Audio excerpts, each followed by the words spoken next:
ভবনের পর এবার বিকাশ ভবনেরও নাম ফলকের রং পরিবর্তন হলো সাদা থেকে গেরুয়া। এ নিয়ে শুরু হয়েছে জোর রাজনৈতিক চর্চা।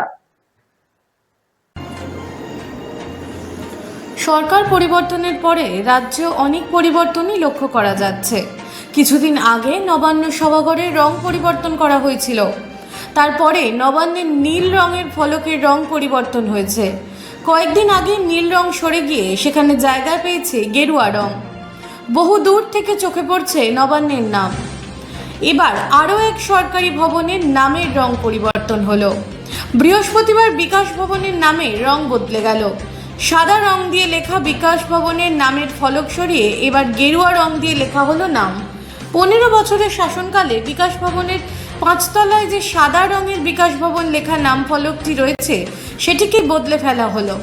জানা গিয়েছে আপাতত তো কেবল বিকাশ ভবনের লেখা নামের ফলকের রঙের বদলই চলছে। পরে ভবনের রং বদলানো হবে কিনা এই বিষয়ে অবশ্য রাজ্য সরকারের তরফে কোনো আনুষ্ঠানিকভাবে কিছু জানানো হয়নি। ব্যুরো রিপোর্ট, রাত দিন নিউজ নেটওয়ার্ক।